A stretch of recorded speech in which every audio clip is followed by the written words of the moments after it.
they last 24 to 48, up to 4 weeks, up to a month, up to 3 years. And then, you know, how it's designed, what are the benefits and what are the detractions of them. And again, down here, some advantages, limits, and indications for each of those.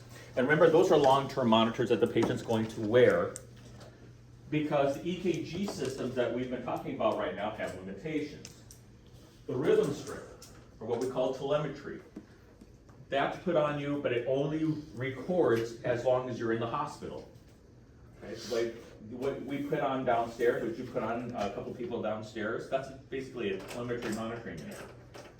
It's a simple 3 electrode system, gives you maybe a 4 electrode if you want to put a chest lead on. Simple system, you can get up, you can move around, etc., but it only works while you're in the hospital. The 12 lead EKG is just ridiculous.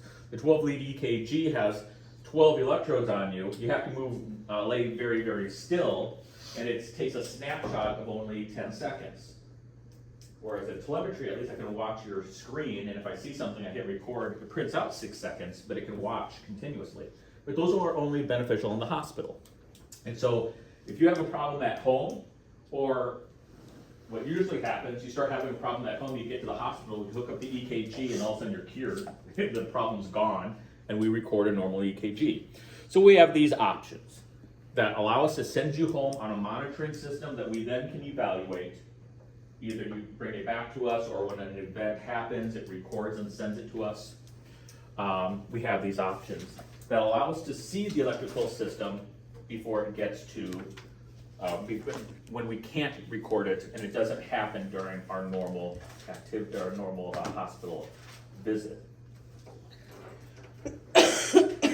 The problem with this, though, is it only measures electrical issues or things that can cause electrical issues. Okay? So a Holter monitor, an event monitor, a loop recorder, they're just like the EKG. And what we've said about EKG is it records electricity, but not mechanical activity. It can tell us when there's electrical abnormalities, and it can suggest that you might have a structural problem that causes electrical abnormalities. For example, ischemia. Cardiac ischemia is technically a mechanical problem. There's not enough blood getting to the muscle, and the muscle can't function as well. But that mechanical problem, the muscle not functioning well, also presents as an electrical problem. Since the muscle doesn't get the oxygen it needs to function well, it also can't control its ion gates. And so it creates some electrical abnormalities. The issue is, though, I'm only recording electrical abnormalities. There are some things that can make it look like you're having ischemia when you really aren't. The other problems that occur is when you have ischemia, but the ischemia doesn't affect the cell's ability to control its ion gates, and so you don't show up on an EKG as having a problem.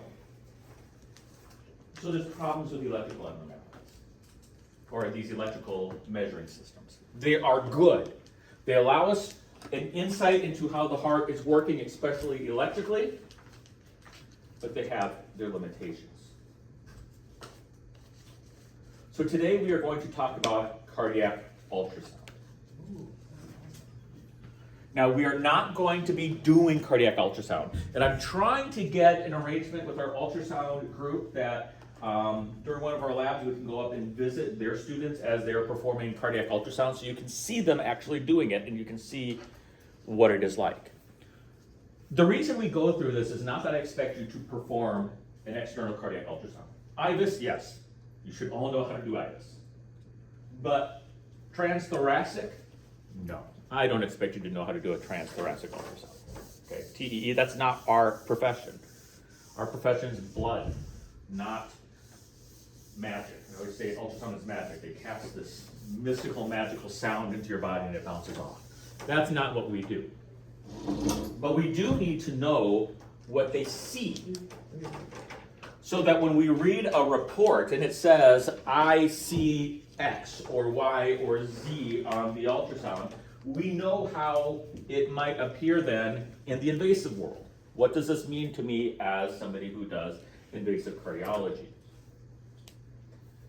So this is probably one of the better PowerPoints I have found for simplicity.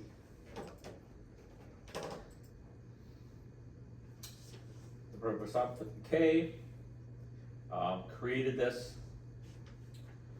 He was in an American College of Cardiology conference a while ago, and I stole it from him. So we know what ultrasound is. We've talked about ultrasound. Ultrasound is the creation of a sound wave that then penetrates into the body, interacts with tissue, and reflects or bounces back.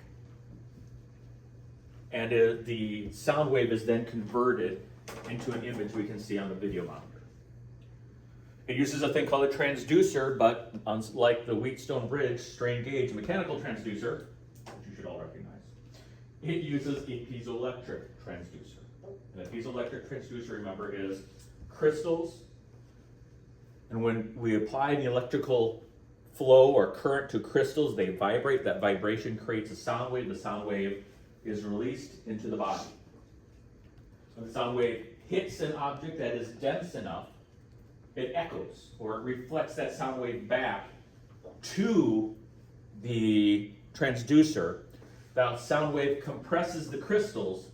When crystals are compressed, it releases an electrical impulse that then goes to our screen and puts a picture out there with only the sound waves coming back, producing light on our screen. So for us, X-rays, it's only the X-rays that get through the body that produce light on the screen. On an ultrasound, it's the opposite. It's the sound waves that hit something and bounce back will produce an electrical impulse in the piezoelectric recorder that produces a white or a light on the screen. And then we can see that. So this is basically how it works. We have the pulse generator that puts voltage to the crystals. The voltage is changed into a sound wave. The sound wave comes back and is converted back into an electrical pulse. There's a receiver that kind of boosts that image. And then we have the display. So it's a very simple system overall. So why do we do this? Well, it can do things that invasive world we simply can't.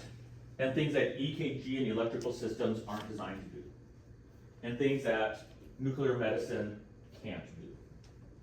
Ultrasound allows us to see the physical features of soft organs inside the body. So it allows us to see valvular structure and motion. Unless the valve is extremely calcified, we don't see it on X-ray. Soft tissue doesn't show up. Now we, in the invasive world, can evaluate valve function by looking at the pressure it produces, but we can't see the valve itself, which is why I always say that we are physiologists. We look at the function of things. Ultrasound, a little bit of physiology, but it's mostly visual. They look at the structure and what it looks like. So they can see the valvular structures, the leaflets, the cusps, but they also can see the papillary muscles, and in some cases, depending on the view, even the chordae tendineae. We can't see any of that. Now, I can tell you a valve is regurgitating, but I might not know why in the invasive world. In the invasive world, I can just say, look, on my X-ray, I have regurgitant contrast going in this direction. Now look at the pressures. The pressures tell me you have a regurgitant valve. If somebody says, why is the valve regurgitating? I'm not quite sure because I can't see what's happening to the structure. Whereas in the ultrasound, they can see the papillary muscles. Is the papillary muscle torn? Is there a chordae tendineae that has been torn? Or is it the valve itself that's just dysfunctional? They can actually see that, we cannot.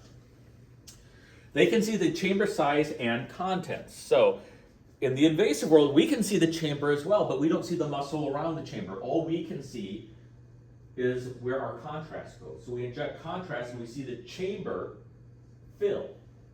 But I can't see the muscle of that chamber. I can't see the papillary muscles in the ventricle. I can't see the thickness of the muscle walls. I can just see contrast is in the chamber. Ultrasound can give us more information. They can say, okay, here's your chamber size. Your chamber is this big, oh, but your muscle is this thick. So it can give us more detail about the chamber that we can't see. They can see wall motion, and you can argue we see wall motion as well, but do we actually see the walls move? No. What do we see? Contrast. We see the contrast of the chamber size alter when the muscles contract and relax. We see the chamber change shape, but we can't see the muscle walls themselves move. Now we know that the only reason why the chamber changes shape is that the muscle wall has contracted. That's true, but I can't see the muscle wall. I can say the anterior wall isn't moving very well because my anterior chamber wall doesn't move very much. Ultrasound can actually look at that wall and see it change. I can't do that. They can do ejection fraction, kind of like us. They can see the pericardial sac, we cannot. Now we can see pressure changes that occur in the heart because of the pericardial sac being squeezing the heart. But we can't see the pericardial sac itself. Ultrasound can. And we can see the ascending aorta, but they can see the actual structure of the aorta. We just see the lumen of the aorta and how the coronaries come off. Now, one thing they can't see that we can see very clearly is coronary vessels. We can see that, they can't see that as clearly. We can see the smaller vessels of the lungs and the pulmonary system if we want to take a picture. They can't see that as well. They can't see the microstructures as well. And because of that, they cannot diagnose blockages, thrombus in an artery, dissection in a coronary artery, ischemia. They can't detect any of that. Now they could see wall not moving as well and assume there's ischemia there, but they can't see the vessel that feeds that wall to determine if it's ischemia that's causing that problem. Okay. So why could they come to an ultrasound? Well, they had symptoms that might be cardiac related. Not an MI. You will not have an ultrasound during an acute MI or unstable angina normally. I say normally because some things are missed. Because an ultrasound takes time, and if you're having a myocardial infarction, the most important thing is to open up that artery, not waste time looking at the muscle of the heart. It's not going to tell you anything. So you will not have an ultrasound to do an acute MI. Even in most cases, an unstable MI. That is a waste of time. Now you might have an ultrasound after we fix your artery to see if there's any damage done to the muscle, but they won't have an ultrasound before it. So if it's an acute emergent situation, such as MIs, you won't have an ultrasound first. It might follow up after the cath, but not before. However, if you have other types of problems, like pulmonary problems, sudden fluid gaining in your limbs, there's just something that seems off, you're short of breath a lot, you might have an ultrasound done. If you have congenital heart disease, best way to tell if you have congenital heart disease is to have an ultrasound done. If you have a hole in your heart, ultrasound can see exactly where that hole is. Okay. Do you have a vessel that's in the wrong place, like an aorta that's coming off in the wrong place? Ultrasound can see that directly. So if you have any type of congenital abnormality, we would do an ultrasound. And it's also safe. If you have a little toddler, you don't want us poking holes into his body to get an idea of what's happening to the heart, especially if you can see it through a simple ultrasound. By the way, doing ultrasounds on an infant or a toddler is not easy because they wiggle and they don't like it being done. So just because it doesn't do any damage to the body doesn't mean it's easy to do. If you've had complications, notice it says complications of myocardial infarction, not during the MI itself, but after the MI is over, if all of a sudden you have a complication or you start showing signs of heart failure, you'll probably have an ultrasound done to see how much damage did that MI do. Of course, we talk about valve disease and prosthetic valve disease. If you have endocarditis, endocarditis is bacteria building up usually on the valve itself. You have these little bacterial colonies they call vegetation. Sounds nice, right? Vegetation? Sounds like a lush greenery. No, vegetation is a growth of bacteria, and you have these big globs or these big structures of bacteria and stuff that grow on the valve that can become very, very difficult and can cause valve damage and permanent valve damage in some cases. We have these things called cardiac masses, and we'll get into those a little bit later. But cardiac masses, uncommon. Myxomas, they're called myxomas, or muscle tumors. They're most of the time benign, which means they're not cancerous really, but they create these structures inside the heart that impede blood flow. Okay, myxomas, they're not usually fatal unless they get out of hand, but the ultrasound can actually see the structure in the heart, this area of this tissue that has grown in the heart abnormally. They can see the pericardial fluid. It is not uncommon if we think we have poked a hole in a coronary artery, if we think we perforated a coronary artery, and the patient starts complaining of breathing difficulties. Very often we will call ultrasound in to do a scan of the heart to see if blood is building up in the pericardial sac. We can't see the blood in the pericardial sac. They can. So they can tell us, yes, you perforated, you better fix it because we're starting to get into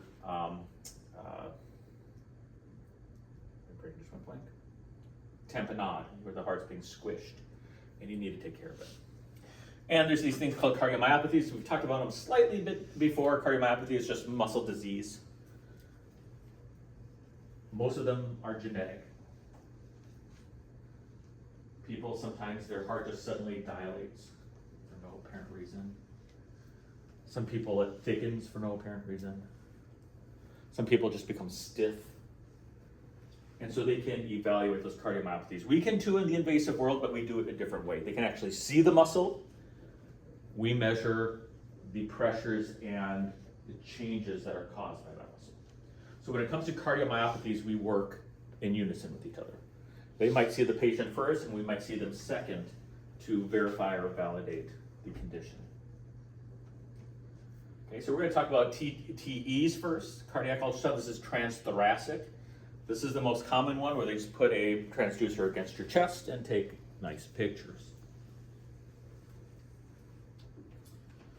So there are certain places, so when they do a TTE, a transthoracic echocardiogram, they will position their probes in very specific locations.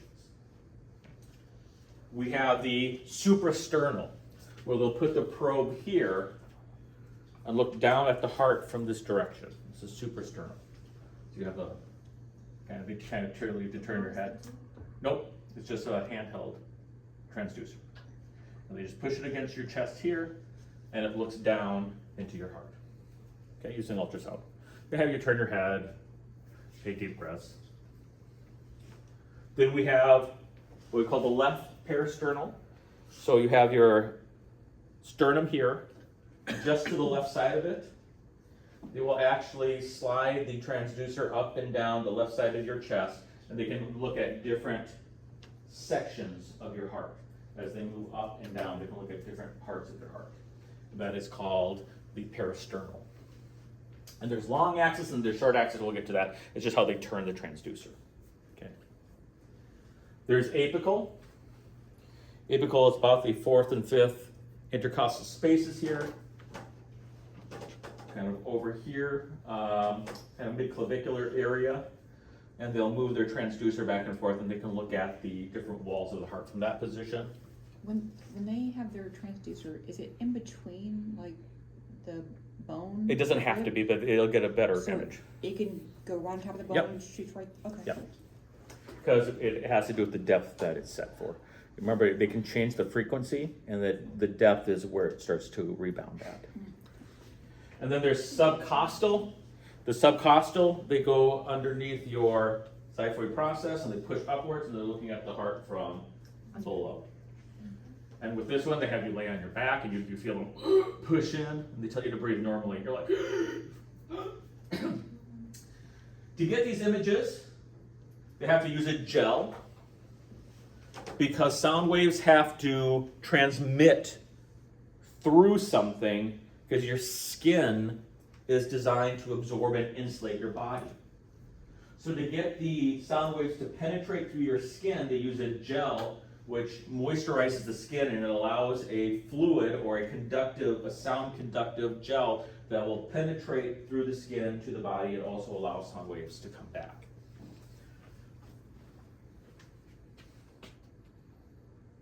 Okay, I'm going to do something here.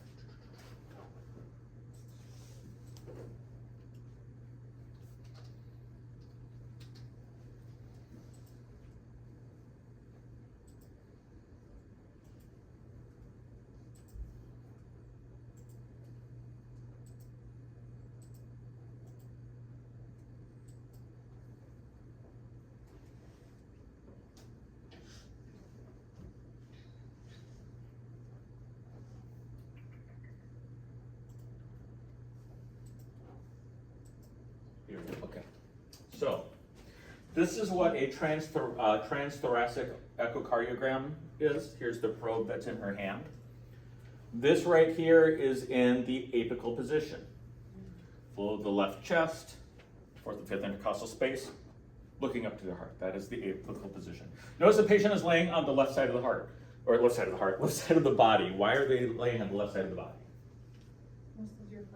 Well, your heart is there, that's one reason. It also increases blood flow back to the heart, being on the left side. If you are ever pregnant, guys, they will tell you to, especially sleep on the left side of your body. It accentuates or improves blood flow. It also helps get rid of some of the lung. So when you breathe in and out, your heart is somewhat covered by your lungs. When you're laying on your left side, some of that lung tissue moves out of the way. Okay, so you kind of get better pictures. I have horrible lungs when it comes to my heart. My lungs really overlap my heart a lot. So ultrasound techs hate looking at my heart because my lungs overlap my heart so much. They're just like, I can't see anything. But this is an apical position. Okay. This looks like it's in the substernal, the left substernal region, just to the left of the sternum. You can slide it up and down the sternum to get a good picture. And this is also, looks like this is a substernal as well. Okay, so they're just using that probe and putting it in different places. You can see this patient is more towards their side, so in some views, to try to get the lungs out of the way, they might have you lay completely on your left side, or they might say, okay, turn slightly to your right. They're just trying to get the heart into the right position and get rid of the lungs as much as possible, because the lungs will bounce back that ultrasound as much as the heart will. Okay, so the peristernal is one of the most common images performed. It's one of the first images that they will start with, is the peristernal. And there's two ways that we can do a peristernal. There's peristernal long axis and a peristernal short axis. A peristernal long axis is you're going to look at a large portion of the heart. Now, what you're seeing on the screen is what you will see in a peristernal long axis. This is what the heart is actually positioned according to the transducer. So when you have the transducer over here on the peristernal long axis, you slide the transducer up and down until you can see these structures appear on your screen. And how it's approaching the heart, it's approaching from the side. So what we see is we see a small section of the right ventricular outflow tract. We don't see the right ventricle chamber. We just see the part of the right ventricle before it goes out to the pulmonary artery. We see the ventricular chamber here. Okay, we see the ventricular chamber. We see the mitral valve. This right here will open and close. You'll see this open and close, like a pincer. They'll boop, boop, boop, boop. You'll actually see the mitral valve open and close. This is the left atria back here. And you'll also see the aortic valve open and close, and a little bit of the aortic root. Okay. So we see a little bit of the right ventricle, the left ventricular chamber, the outflow tract here, the AV valve, a little bit of the aorta, the aortic root, the mitral valve, and the left atria. The walls that we see in this view are the inferior wall, the septal wall, and the apex. Okay, so in this view, we can see the inferior wall, the septal wall, and the apical wall. We can't see anything else. At least that was 2D ultrasound. What's that? Yes.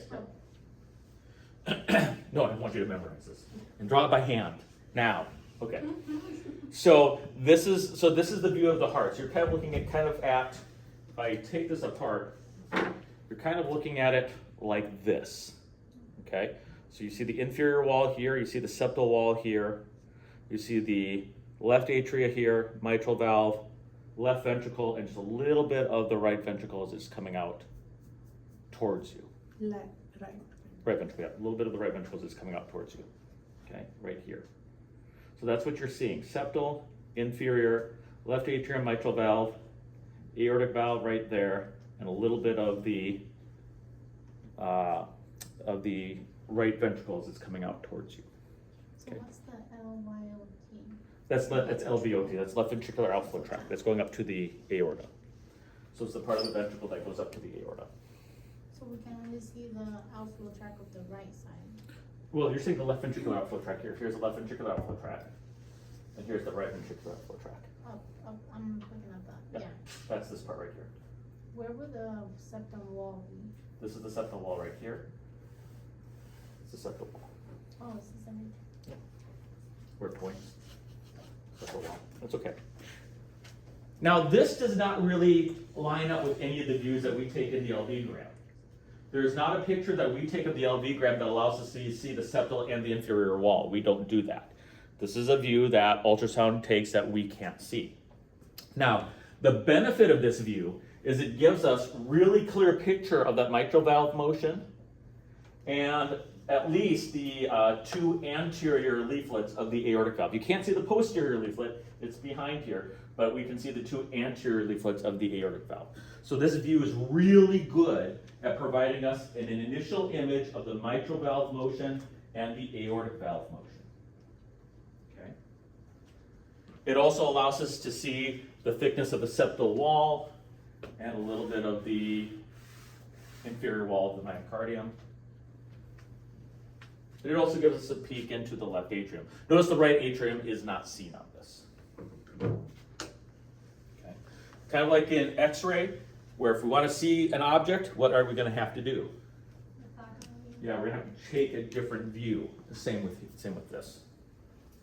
Now, that's the long axis view, and it allows us to see the major players of the game. The major players of the game is the left ventricle, left atria, and aorta, and the aortic valve, and the mitral valve. That's where most of the action happens in the heart. Okay? That's a little unfair to say, but that's how we think about it. What does the marker dot direction mean? On the transducer, that's a good question. I wasn't going to get into this, but because we're not going to do it, but on the transducer, let's say this is the transducer. Okay, so this is my transducer. There is a dot on the transducer that tells you which way is superior. Okay, and so how you position that dot, so the transducer, say this is my transducer, there's a little mark on the transducer that says this is superior. It should be pointing upwards. And so how we position that dot is what allows us to get into this image. Okay. Good question. Okay. Now, so this right here, so my transducer, if this was my transducer would be like this, okay? This is long axis. Now what we can do is we can do a parasternal short axis, and all we do is we take our transducer and we flip it sideways. And instead of cutting into the heart lengthwise, so instead of the sound waves coming through the heart lengthwise, like this, when we flip the transducer, the sound waves cut the heart horizontally like this. Okay, so this is long axis. The sound waves are penetrating my heart in this direction. When I flip my transducer, it is now penetrating my heart in a horizontal axis, and I cut through kind of like the top layer of the heart off. I'm looking at layers now. I can just cut this heart up in many layers in this direction, and I see them on the screen. So, The parasternal short axis, I can actually go up and down my heart. I can actually go and just slide my transducer up and down the heart, and I can see the apex, what the apex looks like. So basically what I do is I take the apex and put it on my screen like this. Take the middle part of my heart, put the middle part of my heart on the screen like this. Take a picture of the upper chamber of my heart and put it on the screen like this. So we're cutting it through the heart like this, and it puts it on my screen flat.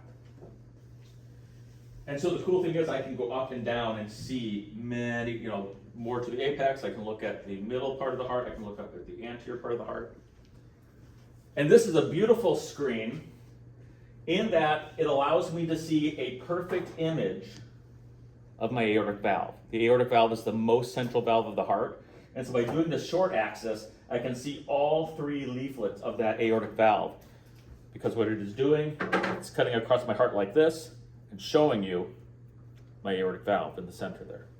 Okay? So cutting the heart across like this, and it's showing you that aortic valve. It's a little strange how it's set up. You can see the left atrium is back here, the right atrium is over here. We see the tricuspid valve here, the right ventricle. So we actually see the right atria, tricuspid valve, right ventricle, and the pulmonary artery come around this way. The left atrium is back here, and that is my aortic valve.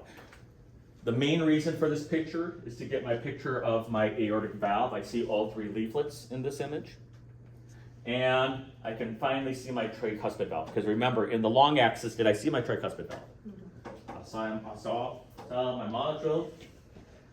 Long day. Saw my mitral valve, and I saw my aortic valve, but I did not see my tricuspid valve or my pulmonic valve. In this image, I can really see my aortic valve very well. Not my fault. I can see my aortic valve very well. I see the tricuspid valve, and I can see a little bit of the pulmonic valve as well. So it allows me to see images or valves I couldn't see before. But it gives me the best picture I have of my aortic valve. We will not get a better picture than the parasternal short axis. In the cath lab, there's not an image like this that we take with an LV gram. We can't get a similar image with an LV gram. It just doesn't exist. Okay, this is something that's purely ultrasound, much like the parasternal long axis. This is purely an ultrasound view. And this gives you an idea of what we really can do with that parasternal short axis. We can actually see the papillary muscles with that short axis. You can actually get to the depth and the level of the papillary muscles. So you can just slide up and down that heart and look at different sections of the heart and get very clear images. Something we can't do. Okay. What I will be asking you to do on tests, by the way, is I'll put a picture of this up on the screen without things labeled, and I will say, what view are you in? What ultrasound view do you see here? Do we need to label it? And if I ask you to, I will point to arrows and say, what would this be? Okay. I don't usually do parasternal short axis unless I'm pointing to the aortic valve. But this one you do have to label because we see this a lot, even in the cath lab. They would do this a lot because you can actually see the pericardial fluids down here. So we see this video a lot. So you should be able to tell me what each of these structures are, what view this is, primarily the aortic valve. I won't show you this view.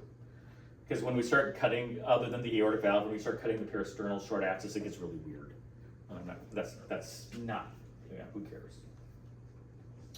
This one's important though. This is the apical forechamber. The apical forechamber is one of the primary images that we will look at in the invasive work. Why do you think it's called the apical forechamber? Shows 4 chambers. You can see all 4 chambers, that's right. Now, as I always say, I tease my ultrasound friends because I see the apical forechamber and I tell them I already know what's wrong with the heart. The heart's upside down. They just laugh at me and they just look at me and say, you're stupid, which is true. It's a little hurtful. But the reason why it's upside down is because when the sound waves hit the heart, when they reflect back up, they flip. However, the right side is still on the left side of the screen. So when you look at me, you'll notice that when you look at me, my right side of the heart is on your left, right? Correct?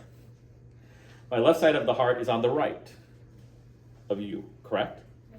This is the same way, I just flip it upside down. So the right side is still on the left side of the screen, the left side is still on the right side of the screen.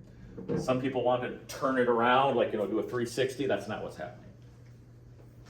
So why do we like this image so much? We can see all 4 chambers, right atria, left atria, right ventricle, left ventricle, and we get a very good picture of the tricuspid valve and the mitral valve. Technically, the aortic valve is right there, but you really can't see anything up there. This allows us to see all chambers move, all chamber motion. And if you have a hole in your heart, if you have a septal defect, if it's in the atria, I would be able to see it because this atrial septum is right here. And if it's in the ventricle, I would see it because here's the ventricular septum. It's a beautiful picture, isn't it? And it shows the entire heart. We can measure the muscle thickness, we can see the muscle motion, we can see the valves open and close. Now, here's the question for you. Before I ask the question, I'm going to point some things out. This is my septal wall. This is my free wall. This is my apex. What LV gram view matches with the 4 chamber? What LV gram view that we take? LAO cranial. That's right. The apical 4 chamber, the left ventricle, the walls that we see in the apical 4 chamber is the exact same wall set that we see in the LAO cranial view. So if we ever hear, well, we saw this wall dysfunction in apical 4 chamber, to see that same wall dysfunction on an LV gram, we would need to be in the LAO cranial view. Because the LAO cranial view allows us to see the septum, the free wall, and the apex of the ventricle. Okay, here's a question for you. We'll see how good you are all with anatomy. You see this thinning segment right there in the left atrium? Mm-hmm. It's not a hole. You can see there's bands of muscle barely, there, but they're there. Why does the atria look so thin right there?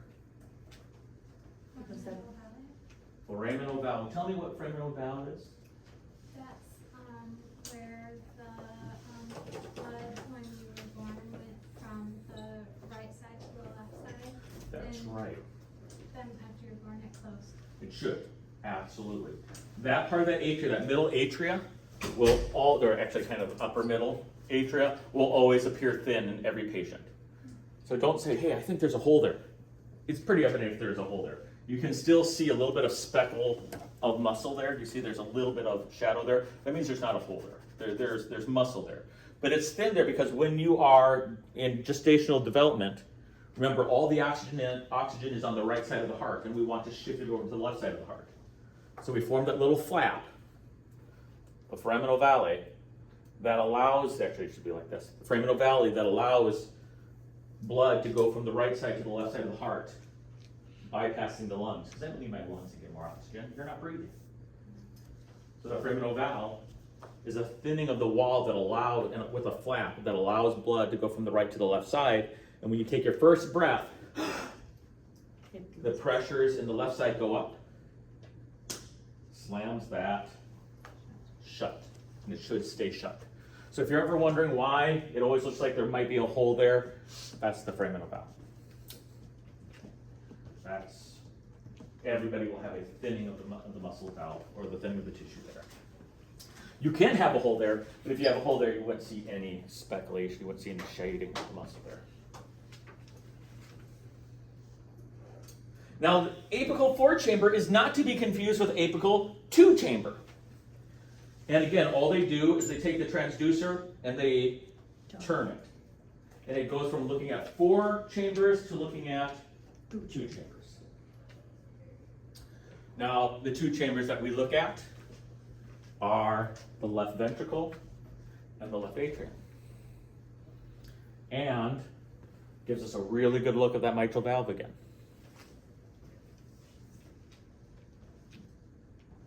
Now, when we look at the left ventricle, we will notice we have the inferior wall, the apex, and the anterior wall.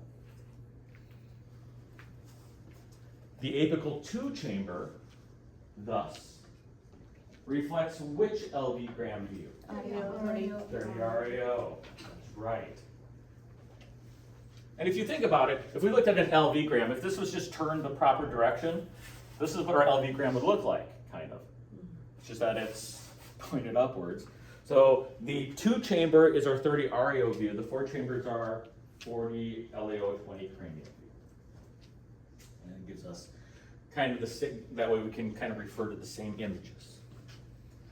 You see the anterior, inferior, apical, and the mitral valve. And when we look at the LV gram in the 30 RAO view, we look at the anterior, inferior wall, and we make sure that we don't have regurgitation through the mitral valve.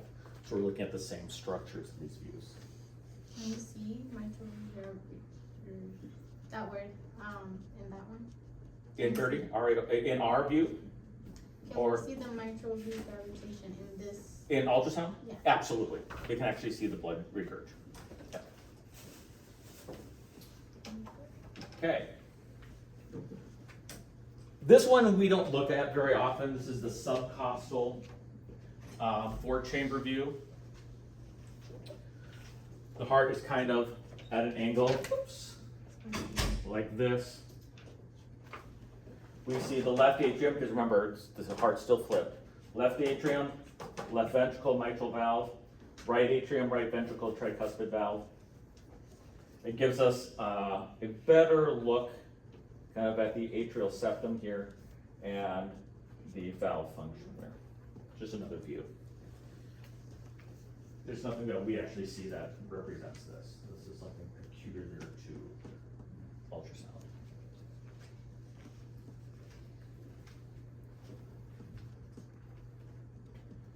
And the only other one is suprasternal view. That's the one up here. And what they're looking at is they're looking at the aortic arch. They can't really see these coronaries. As you can see here, you can see the aortic arch, but you really can't see the coronaries. You can kind of see the brachiocephalic there. Gives you a look at the arch, but not much more detail than that. Kind of disappears into the liver. So it's the dark area? Yep, it's this opening right here. That's the lumen of the aortic arch. Okay. This is TEE. I'm not going to ask you for images of TEE. We don't usually do those in the cath lab very often. With some exceptions when we do structural heart repair, but TEE, our transducer goes into the body, down the throat, into the esophagus, and the esophagus lies just behind my heart. So we get beautiful images, a little bit more clear than we would with the TEE. Do you do a lot of those procedures? Structural heart or TEEs? TEEs. Yep, TEEs are done quite a bit. Usually not in the cath lab, but TEEs are done quite a bit. I was able to see how the right atrium was enlarged. Yep. Yeah, they can see the structure on it very clearly. Yeah. And TEs just give us more clear pictures than we could get through the transthoracic. The thing is, the patient will be put out for this, or at least sedated heavily. If you have dentures, they have to be taken out. Because they're going to be sedated, you have to have blood pressure cuff and things like that we usually do for sedation in the cath lab. Anesthesiologist is usually on hand for this, as is a physician, cardiologist. If you don't have to put the patient all the way out, then you can use a nurse and a physician before they do this procedure. And it just gives us better images, really. TEEs have problems that transesophageals do not, and transthoracics do not. Transthoracics, there's really no injury or problem that we can consider. But when you're trying to put something down the throat, these are the things that can happen. We can stress the patient out. The drugs we can give can make them go to VTAC or cause chest pain, pharyngeal bleeding, nausea, and bacteria. And we'll get to stress ultrasounds another time. Okay. So what's going to be important to do is look at these images, and this isn't the only place. I also have this little thing called basic echocardiography. It is I call it a poor man's echo manual. that gives you, here's peristernal long axis, this is what you'll see, kind of puts it off in a diagram like this so you can point things out a little bit more.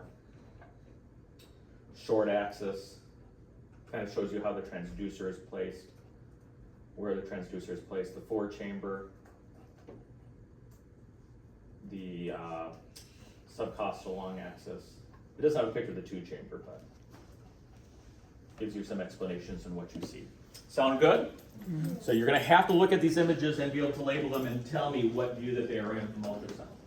You might say, why? It's on our boards now. They expect us to know what we are seeing on ultrasound. So Okay. the first one, particular view, the peristernal long axis. Peristernal long axis. What do you mean? Was there a particular No, view? it's just always peristernal long axis. It always looks the same way. Meaning, LA 30. Oh, no, that doesn't match up with anything. The only two that match up with what we do in an LV-gram is the 4-chamber and the 2-chamber. Okay. Everything else is at a strange angle that we don't see, or that we normally would record. Okay, let's take a break here. Let's take about a 7 to 10 minute break here. We're actually ending on time for once, so we're 7 to 10 minute break here. When we come back, we are going to do more EKGs, right? Are we? Yes. The answer is yes, we are. We have more. So we talked about the sinus rhythms. Now we get to go into the more complicated rhythms. So I will see you after break. I don't know if you were being facetious or... So we're going to that? No, we're going to stay up here. Because this is a skills lab that you have to use your book for, not... Yeah. We're not going to do a physical EKG. Okay. Yeah, that's just good. We're going to be measuring EKGs. Although you could also pull a Vanessa and just like leave. And, you know, forget that we have a lab afterwards. 4-chamber, what view? The 4-chamber is our eleocranial view. I thought the other one would be like spider view. No, we don't ever do an LV-gram with a spider view. No, like similar, like the way it was. But, Oh, it kind of is. If we would take an LV-gram at this view, it would be, but we don't. It just doesn't do us. In the cath lab, we wouldn't see anything. We just see a blob of contrast because of how the heart moves. They can actually see the wall, so it's different for them. But you're right, it would be kind of that same view. We just would never take one like that.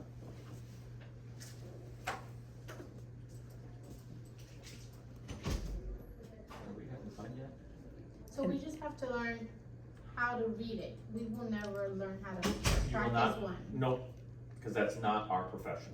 So you want us to do all the pictures or just the? Just the peristernal long axis, the one peristernal short axis with the aorta, the 4-chamber, and the 2-chamber. The 2 chambers is the REO. REO view. Absolutely correct. Long axis, short axis with aorta.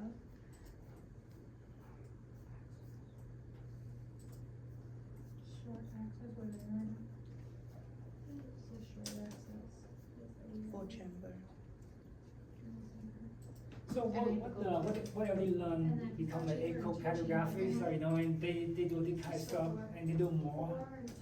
What do Like, you 4 mean? and 2. like beside do the wheel, Short axis with like 2-chamber, 4-chamber. They go into measurements and things like that. They get the picture and they can do all these measurements.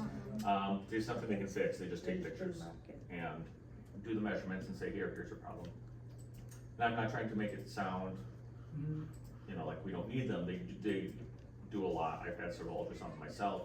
It's just that they have a different purpose. Theirs is just looking for problems, generally long-term Yeah. chronic conditions, and we're trying to fix problems and look for acute conditions. There you go.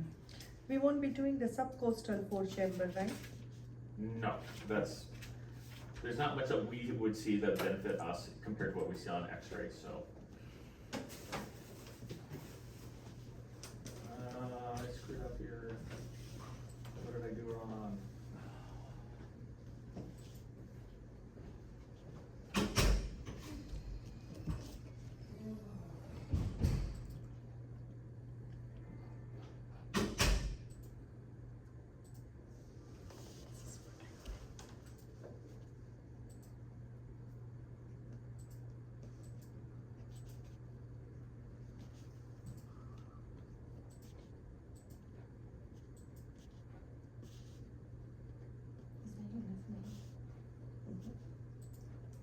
No, me. stress echocardiogram, was that the last, Yeah, we're not gonna cover that, we're gonna do that later. later, okay. What's this one? It's just a way to make stress tests more accurate. Okay. Stress tests are notoriously inaccurate. I've noticed. Yeah, me You've too. noticed that in lab or in clinical? Yeah, Where it's like, oh, they're gonna have something and there's nothing. no, they're fine. It is, and here's the sad part, as I go through puberty again. The sad part is, it's less accurate on females than males. Because all of the standards that we have for, stress tests were set to male physiology. That's crazy. So we studied men and we just assumed that women are just like men. That's like measuring a child and an adult, Yeah. like, and saying, no, they're the Yeah, same. that is it. And there's significant difference with the heart, especially because of the influence that estrogen, progesterone play on muscle formation and muscle mass. And so we were assuming that, oh, women will present with the same problems that men do, and when they exercise, they'll produce the exact same outcomes. Completely wrong. We were, matter of fact, I think we've talked about it here. Yeah, we've talked about it here before. Women have atypical chest pain. Men more generally have chest pain, women more usually have deferred pain, shoulder pain, Stomach pain. epigastric, feel like they're nauseated, may vomit. Men get more of the muscle type related pain. Stress tests also tests body at maximum endurance, or excuse me, maximum output in short endurance. So basically what that means is we're trying to get the person to maximize their exercise potential in the shortest amount of time. And it turns out that women's physiology is not designed for that. You can train it to do that, but it's designed for longer endurance. How do I say it? Higher endurance over longer periods of time. And the reason that is because it's childbirth. Childbirth is a prolonged experience that uses a lot of energy and a lot of muscle use. And so your physiology is different. So if we put you on a stress test, more women are going to fail the stress test because physiologically their body isn't designed to do that. Now you can train your body to do that, and many women do, but your body is not naturally designed to do that, so more women will fail a stress test than men will. And they'll say, oh, you have a bad stress test, you have to have a heart cath done, and we look and they're normal. So that's why we add ultrasound and nuclear medicine tests to stress tests, because it gives us more data. Yeah, before you have to go to a Yep. So that's why we add, and we'll talk about it more when we do nuke studies, which is the next, when we talk about nuclear studies, we'll talk more about stress tests and why we would add that to a stress test rather than just relying on a stress test. I don't trust stress tests more than I could pick up and throw the treadmill. So, That's what my sister's having done. She's having a nuclear stress test. best thing for a woman, as long as you don't have artificial breast implants. It's really weird. Her heart's just like going like into the low 40s. There's something called postpartum cardiac dysfunction. It can also be hormones. There's lots of different things that can affect it. So. She's had a partial hysterectomy. She's had her appendix out, but she's never had any. Yeah, it's just, and after a while, your heart can kind of just go, I'm bored. It's kind of scary. All of us have RSA nodes. Eventually, all of our RSA nodes will shut down. If you live long enough, you need a pacemaker because your RSA node is like, you know what, I've given you. So if you do the math, at least 1 beat a minute. And as a child, it's higher than that. But if we just do 1 beat every minute, every day, every week, every month for 70 years, if you imagine how much, and that's if you don't do any exercise or anything, that poor SA node has been put through a lot. And eventually the SA node is just like, you know, I'm done. I'm just not going to function anymore. She's not athletic at all. She doesn't do no type of exercise. Ouch. She knows it too. Oh, so she knows that you say this Yeah. about her. That's okay. I say the same thing about my brothers. They say the same thing about me. Because I said, yeah. They said, are you an athlete? And she said, do I look like an athlete? And that's the next question. The reason why they ask that Yeah. is we talked about Michael Phelps. His heart rate's naturally slow, but the thing is, does she have symptoms? If her heart rate is slow and she has symptoms, that's not natural. Yeah, she started to have like fatigue. Yep. She's getting kind of winded That's- quicker. That's not natural. But then she has her heart rate, like she'll just be sitting there and then it's like, she bought like a pulse ox and it'll be like 120. So it's like a pretty giant range. It sounds like might have 6, well, I'm not gonna presume, I don't know anything about her history. Yeah. She could have sick sinus syndrome, which is the SA node just saying, I just wonder if she vapes. oh, She used to smoke. well, yeah, that increases the risk of electrical dysfunction and other things. Oh, get her off the vapes. Vapes are worse than, as I hate to say this, vapes are worse than smoking. You can get glass lung with vapes. That's terrifying. Was that? And popcorn lung. Glass lung is where your lungs actually get shredded by the vape chemicals. Popcorn lung, they start to have growths and bulge outwards. But yeah, vaping is nasty. Yeah. Why don't they tell the kids this stuff? They should, and I think they try, but vaping is very, especially in children, the young adults who vape are more likely to develop popcorn and glass lung because of the reactivity of the tissue. Vaping is, I'm not, people say, well, vaping's better than smoking. No, it's actually not. It's in some cases more harmful because it has more acute effect, where smoking has more long-term effect. Vaping has more acute effect and can really rip up people's lungs. There's a story about a young teen who vaped, and they were just on it. He had glass lung. They looked at the lungs, and it just looked like it was shredded, and it's just from the toxic chemicals just shredded. And then you can form popcorn lung. It looks like you have these little growths of popcorn in your lungs. Vaping, I wish they'd get rid of vaping. She's getting a phone call when I leave this classroom. I'm just telling her, get off the vape. Stop vaping. Now, don't get me wrong. I'm not trying to say it's easy. Nicotine is one of the top 2 addictive chemicals for the human body.